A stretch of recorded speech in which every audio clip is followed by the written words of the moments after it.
प्यारे बच्चों, हम इस नज़्म के नए अल्फाज पढ़ते हैं।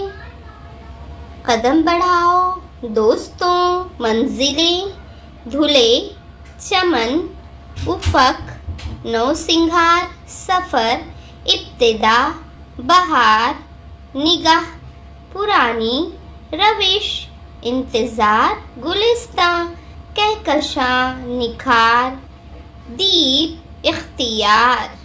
चलिए बच्चों, हम इस नज़्म के अल्फाज मायने पढ़ते हैं। रास्ते धुले हुए हैं नूर से, यानी रास्तों पर रोशनी फैली हुई है। उफ़क़ यानी जहां ज़मीन और आसमान मिलते हुए नजर आते हैं।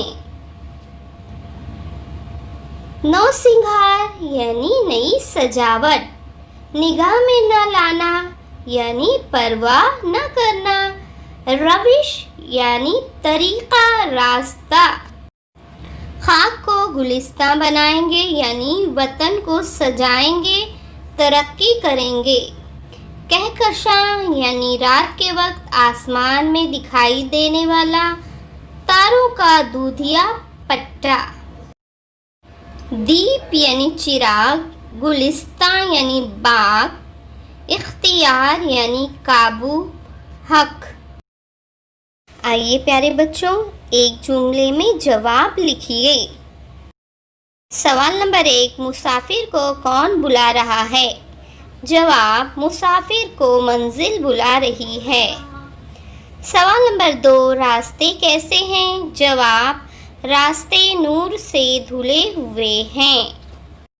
सवाल नंबर 3, अपनी मंजिल की तरफ किसे बढ़ना चाहिए? जवाब, अपनी मंजिल की तरफ हमें बढ़ना चाहिए। सवाल नंबर 4, शायर वतन की खाक को क्या बनाना चाहता है? जवाब, शायर वतन की खाक को गुलिस्तां बनाना चाहता है।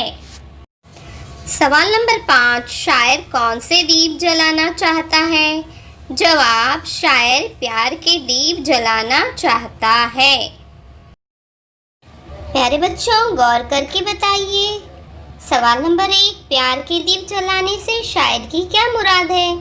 जवाब, प्यार के दीप जलाने से शायर की मुराद है कि हर कोई एक दूसरे के साथ प्यार और मोहब्बत से पेश आए। एक दीप जलाने से रोशनी पैदा होती है। अगर कई दीप जलाए जाएं तो पूरी दुनिया में रोशनी हो जाएंगी। इसलिए शायर चाहता है कि प्यार के दीप जलाए जाएं तो आपस में मोहब्बत और प्यार बढ़ेगा। मोहब्बत की रोशनी चारों तरफ फैल जाएंगी और नफ़रत के अंधेरे दूर हो जाएंगे। प्यारे बच्चों, इन मश्की सवालात को अपनी कॉपी में लिखकर इसकी तस्वीर मुझे व्हाट्सएप पर सेंड कीजिए। शुक्रिया।